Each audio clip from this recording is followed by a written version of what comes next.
ito na naman, no? It's just a variant of ano yung pinag-usapan natin earlier, no? Puro salita. Puro salita si BBM. Hindi niya alam kung anong sinasabi niya. And again, he digs a deeper hole for himself. Kasi nagsisinungaling na naman siya sa taong bayan. Wala naman naniniwala sa kanya eh. Kasi yung unang-una yung track record niya, anong ginawa ba niya doon sa pinakabulok na budget so far, no? He signed it.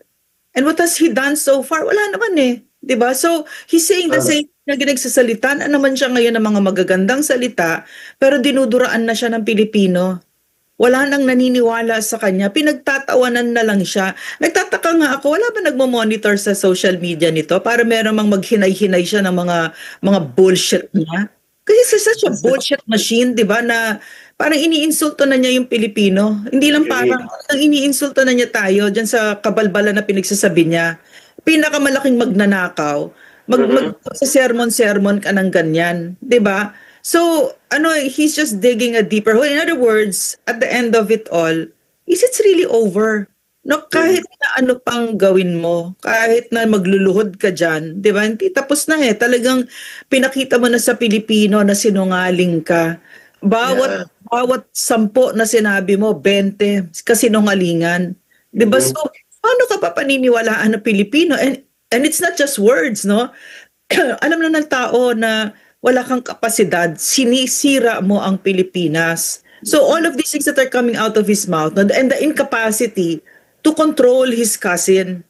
Because magkakonsyaba sila eh. Yun lang. Kahit ano pa sabihin mo, yun magkakonsyaba sila. And you know, whatever you say, he didn't know this, he knew this. I don't care. You're the president, the buck stops with you. You signed up for this, di ba? So, but I don't even believe that hindi niya alam. Magnanakaw siya. Marcos yan.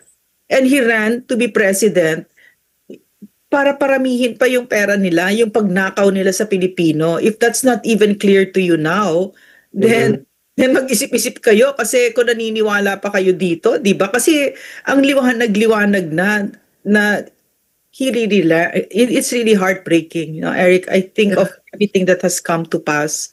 PRRD in The Hague, no? Most undeserving, kabastusan yung ginawa nila, krimen yung ginawa nila. And then, it's just something that I didn't see coming, no? Pero this one, we can predict already kung saan na ito yung trajectory na pupuntahan natin. 2028, hindi yan bibitaw. At ito, tuloy-tuloy ang pagnanakaw. Yung mga sinasabi niya na yan, wala yan. Bullshit yan. Yeah. And balinaw, Ma'am Lorraine, ang kanyang pagsisinungaling, ha? Supposedly, Ma'am, na-transmit ang budget na may butal-butal mula sa Vice Cam, hinabol nila December 20, 2024. Pipirmahan niya sana, Ma'am, eh. Nag-invite na siya. Pero nakita nila Bersamin, na mga tauhan niya, may mga blanco, may mga hinilot na move sa December 30. So, ibig sabihin, hindi siya inosente. They knew all along na tama ang pagbubulgat at binunyag nila Pangulong Duterte at Congressman Ungab. But look what his reaction was. Hysterical siya, no? Kagaya ni Bersamin. Yang si Duterte na yan, bugat yan at tagapagsagawa ng fake news. Fake news daw. Sabi niya, no, nang binulgar ni Pangulong Duterte at ni Congressman Ungab, sila ni Bersamin, ngayon, nang dinala sa Korte Suprema, totoo. And even ang komunistang alipores ng CPP, NPA, NDF, na si Raul Manuel, ay sabi niya, nakita ko maraming butal-butal. May mga blanco nga ang na-transmit on kay Marcos Jr.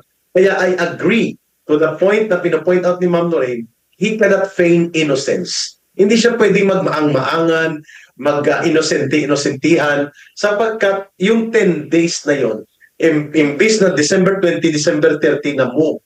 At naganda na Mama, may mga pa-catering na sila noong December 20, hindi natuloy. Dahil hinihilot pa nila ng 10 days ang budget. Diyan pa lang makikita na natin mga kababayan, anong pinagsasabi ni Marcos at ng barker niya, nagbabantayan nila na masino ang pagsasagawa ng budget. Ang apat na po ito, this 2022, 2023, 2024, and 2025, ang apat na po nito nila na ginagawa nilang kalukuhan ang budget. At pagdating sa dulo, nagtatakda pa rin po, hindi lang ang mga alipores ni Martin Romualdez. It's Marcos, Martin Romualdez, and the wife. Doon pa rin po ang bagsak ng lahat ng ito. Kung paano pikain ang budget na makukuha nila ang swapang at ganit sa gaman na ganansyahan nila ang budget. That's the long and short of it. No amount of pretentious words ang makakapagkupli na si Marcos ngayon ay talagang kinasusuklaman ng taong bayan pagdating sa pagiging nuknukan ng pagkasinungaling, batugan at walang silbi na uri na naging Pangulo ng bansa. Hamak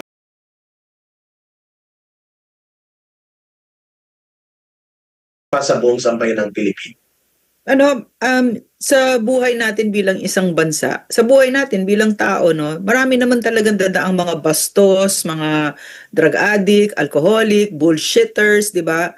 Pero depende sa'yo, papayag ka, di ba? Sa akin, it's a moral obligation of already of our country, tayo, pababain na natin yan. Kasi dinadala na niya ang Pilipinas talaga sa lugmok na hindi na tayo makakabangon. Nakakaawa ang susunod na president, pero sisiguraduhin natin na talagang aalis na yan. Kasi hindi sila aalis. Alam mo, may mga nakakausap ako, Eric, matatagal na sila sa politika. No? Tinanong ko sino ang susunod na president. Sabi nitong isa, matagal na siya, 50-something years. Si Marcos. Kung hindi gagalaw ang Pilipinas. Sabi niya, bakit? Tinanong ko siya, bakit? Nakuha na nila eh. Hindi nila bibitawan ulit yan. Marcos yan. So, yan yung harapin natin. Wag tayong para mga birhen na naniniwala sa pagmamahal ng puta. Di ba? I like that line. Wag tayong ganon. Magugulat pa tayo. Uy, mag-elections ulit. Boto tayo ulit. Pero nandiyan pa rin si George Garcia. Yes. Di ba? Wag tayong tanga. 'Di ba? Kalaban natin adik. Mas may utak naman siguro tayo kaysa sa adik, 'di ba? Correct. And speaking of George Garcia, before itong pangalawang balita, ma'am, biglang tumahimik eh. It's too early to judge or too early to pass on an observation, but we cannot help but observe. Mukhang tumahimik si Senate Blue Ribbon Committee sapagkat alam natin bata-bata yan ni Marcos at ni Romualdez. That is a guarantee item for them na makokontrol nila at madadaya ang eleksyon. So saan pwedeng iskandaluhin? Saan pwede kaladkarin si George Garcia? Sa Senate Blue Ribbon Committee. I hope this is too early as an observation. I hope mali kami pero hindi ko po nakikita ang kaganahan o interest ni Senate Blue Ribbon Committee Chairman Rodante Marcoleta na buksan ang pag-imbestiga kung bakit may 17 million ballots na ni-reject ng makinarias. Too good to be true. Bakit papaniwalaan natin si George Garcia na may ang kasalanan ng machine? Bakit natin sisisihin ng COMELEC? No! May 3 million ballots sa mga party list. That's almost unbelievable na ma-reject at ma-disenfranchise ang almost 18 million votes of Filipino na mga mamamayang Pilipino na bumoto. Ito pa, Ma'am Lorraine, lumalaganap ang balita na nagiging cumilected ang mga natatalo basta magbayad sa COMELEC. Yan ay walang pakundangang ginagawa nga nila George Garcia with the case of Benny Abante sa Manila and many others. Ma'am Lorraine, your take on this observation, I may not be correct, but these are observations that are manifesting too early na mukhang hindi interesado. Now, Senate Blue Ribbon Committee na kalagkarin at ipakita ang kasindikatuhan ng COMELEC sa nangyayari ngayon, Ma'am Lorraine. I hope you're wrong, of course, no, Eric, kasi buo pa rin yung tiwala ko kay Senator Marcoleta. And I think that in order for him to respond, we have to demand it. Mas maingay tayo na we want you to have an investigation dun sa etc. We have to demand it as a people. But it's only 2025, pero marami na nagja-jockeying for position. Lahat sila ang tingin na 2028. Yung mga ambisyosong palaka dyan.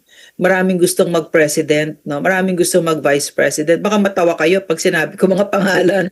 Alam ko, sigurado ako talaga sa information ko, talagang yung mga nag-aambisyon. Siguro mga kajaming din ito ni Bongbong at nagsusnort-snort dahil ang lalakas ng mga loob nila, di ba? But yeah, I hope you're very wrong about this. Yan, for me, that's the priority. No? Priority yan. No? And the only forum that we can have na pwedeng makita ng taong bayan, kasi naniniwala ako mga kababayan, once na iskandalo ito sila, mahihiya din ng pamilya nila eh. Mahihiya din ito ang mga anak nila, mga kapatid nila. Pressure will mount up against them. They may not be impeached and removed. The impeachment court, which is tedious, rigorous, and rigid, but at least tatalupan sila ng taong bayan dyan Ano sa nga po? Senate Blue Ribbon Committee, Ma'am Lorraine.